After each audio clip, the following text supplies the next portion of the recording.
Technoblade, where have you been all this time? Well, you see, I've been farming potatoes in Skyblock. It all started months ago. I just got in a set of superior armor and wanted hot potato books to upgrade it. I could have just bought some from the auction like a normal person, but if Hypixel has taught me anything, it's that if you have a problem, the answer is slavery. So I had 20 potato minions with 20 enchanted lava buckets, 20 super compactors, and with this setup, I was making about 242,000 potatoes per day. And I was already top 50 in potatoes. I decided at that moment that I was going to be the #1 potato farmer. First, I needed to get more minion slots, and after spending many hours, I finally unlocked the 22nd minion slot. My last hidden weapon was the farming crystal, which increases the speed of nearby farming minions by 10%. I could only fit 12 minions in that radius, but I thought, you know what, whatever, I'll just make a second farm crystal. And so, the potato pyramid was complete, yielding 309,000 potatoes per day. I discovered a forum post from September in which a user named I'm a Squid Kid bragged about being ranked #1 in potatoes. By stalking his profile, I found another post weeks later in which he suggested he was now around 7 million potatoes. By putting these two data values on a grid, I could calculate the slope to estimate his average daily potato yields. I mean, it's not like I could just go to his island and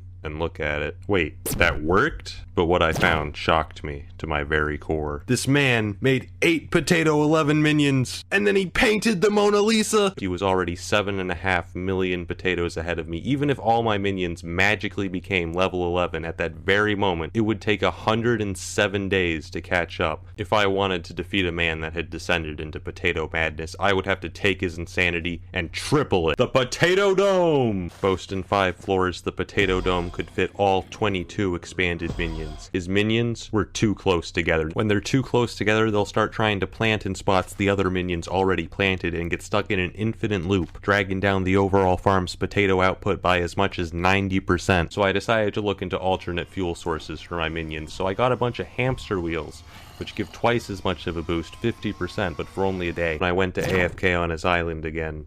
Oh god, he's online. What do you want? You AFK'd on my island for 12 hours! But after a few days, I ran out of hamster wheels, and I had to resort to my final weapon, the Catalyst. The Catalyst is the strongest fuel source in the game, tripling your minion output. With the power of Catalyst, my potato output skyrocketed, and I put that all back into leveling up my minions, and yet Squid Kid had been so dominant on the potato leaderboards that he was still 3 million potatoes ahead. I kept AFKing on his island. Until one day, 2 guys I'd never heard of before. Kid, whitelisted. Are you Squid Kid Salt? No, I just AFK here a lot. As a hobby. They'd been investigating while Squid Kid was offline. I met him later that day and decided to warn him. Squid, I know we've had our differences, but the police are after you, man. I saw a helper. You gotta be careful, man. The snitches be everywhere.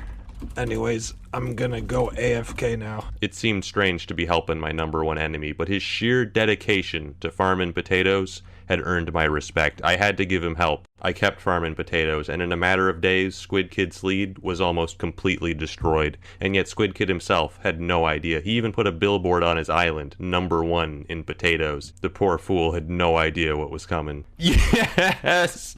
#1 in... So I went to confront him myself one final time. What do you want? Why are you doing this? Your potato rank 1 spot is now mine. He's checking. This is all I have. Squid, I found a problem with your island. This sign, it has the wrong number. And that's the story of how I became #1 on the potato leaderboards, and we lived happily ever after.